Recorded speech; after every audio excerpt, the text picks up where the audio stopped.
What up, dudes? It's Gaz, and welcome back to the WARFRAME video.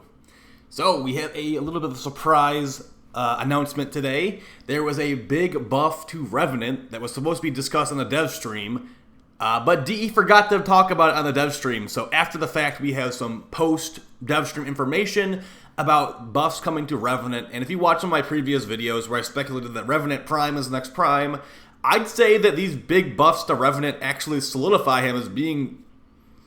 It's highly likely he's the next Prime, okay? Which I'm guessing the Phantasma, the top 2 Prime.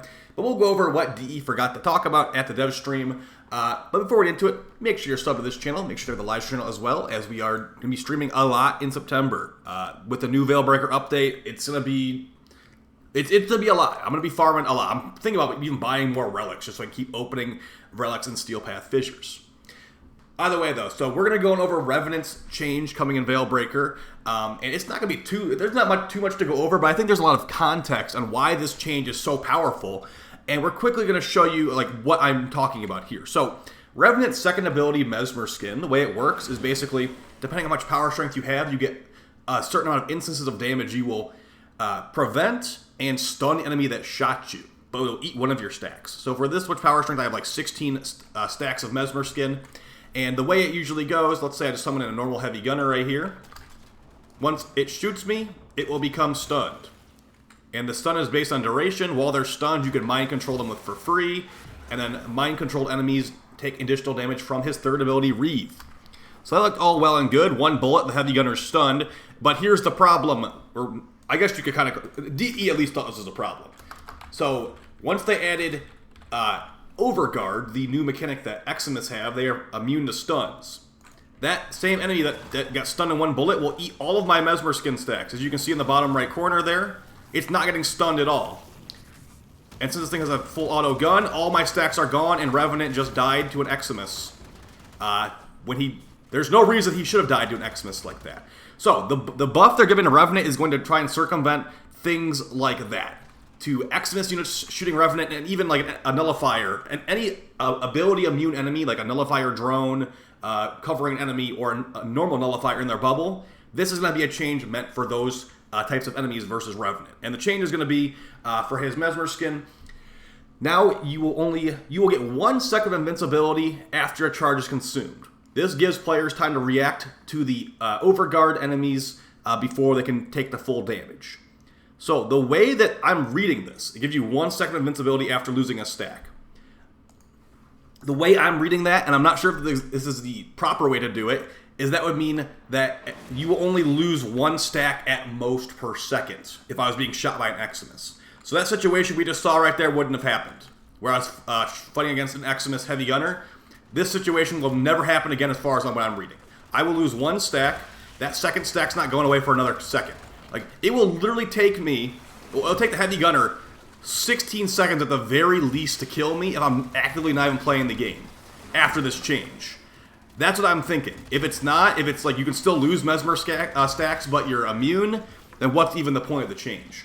So, if we're going to go off of my theory of how it works, that's going to make Revenant even more tanky. I mean, that's an Eximus right there, but think about it. I mean, 1 stack per second, you could be surrounded by normal heavy gunners, and you're still going to only lose 1 stack per second. And I'm guessing all 20 of these heavy gunners would be stunned after this change, if they all shot me at the same time. So the way it is right now, like if 2 enemies shoot you, you lose 2 stacks. But after the change, I'm guessing it will be like 2 enemies shoot you, you still only lose 1 stack as long as they all shot you in 1 second. And they'll still get stunned, easy mind control targets, easy marked for death targets at that. So, yeah. That's what it seems like. Now, why are they doing this? They're doing this because I mean, first off, Revenant is not a very popular frame, and second, it's highly likely that Revenant Prime is the next one. In chronological order, he's supposed to be the next one. And also, I've always thought it was kind of weird that you have to mod basically everything on Revenant for strength. This change, if it goes through the way I'm thinking it will potentially alleviate some of the strength that you kind of want to run on Revenant. Because if you think about it, let's say I have half the amount of strength this build has. Let's go like 168. I still got 10 stacks. That is 10 seconds of invincibility as long as I recast. And of course, I'm running I'm running Rolling Guard, so I can go invincible, and while I'm invincible from Rolling Guard, recast my Mesmer skin, 10 seconds of invincibility again. So it should be an invincibility chain. It pretty much already is an invincibility chain, but they're making it an even easier invincibility chain from what I can understand here. So yeah, as far as like new builds for Revenant, there might be potential for that, but at the same time, Revenant doesn't really... His abilities are okay, but it's not like, oh man, I can finally run a bunch extra range for my laser build. I hardly ever use the laser build. It's more of an exterminate thing, and at the same time, you know, I can just use Thermal Sunder, and it would probably be faster, easily. It's like, why do his abilities don't really need other stats? The funny thing is, oh, I'm modding for all this strength. Hey, what else are you gonna mod for? What are you gonna mod for? Duration? You don't even need, you just, as long as you don't have like super negative duration, you still stun enemies for a good amount of time.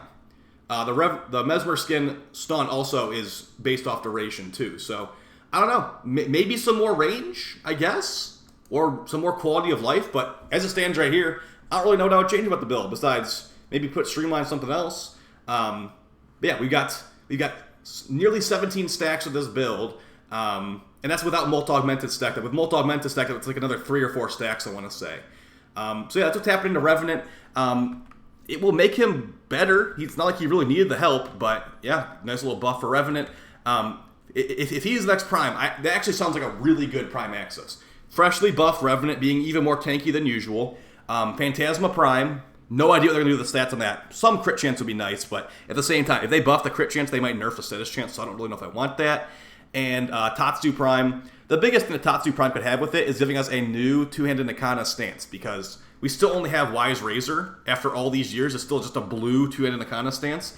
It is basically universally disliked by nearly... I mean, I have not ever talked to someone that likes Wise Razor in the current patch, because this used to be better, actually. Funny enough, when this first came out, I believe it had really good multipliers, but then Melee, like, some Melee rework came out like a month or two after that, and it completely, like, gutted this stance. This stance feels like garbage, and if we're getting, you know, Phantasma Prime access, I feel like we need a new stance for this thing, or just don't even bother with Tatsu Prime if you're not gonna make a new stance, because this feels like trash. This isn't even the bad combo. There's just one combo where you like spin the blade around.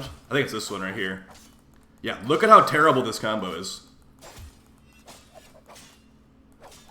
That's a combo that they want you to do, and that's not even the bad part. There's this other part where you spin the sword around again. I just don't remember how to do it because it's such a terrible situation. But yeah, that's going to be it for the video, basically, guys. Hopefully you found it helpful. Revenant is getting a big buff, and he didn't even need it, honestly, but it might make him a little bit more viable in arbitrations, which he's terrible in. It will also make him more viable in Profit Taker and Eidolon fights, because if it's 1 second invincibility per stack, I mean, with this build, 16 stacks, that's like 16 seconds. That's the entire Eidolon Scream attack. That's like a barrage of missiles from the Profit Taker. Now, he can't really buff weapons at all, so don't get too excited, but for survivability at least, that will be pretty nice. I'll see you guys next time. Take it easy and peace.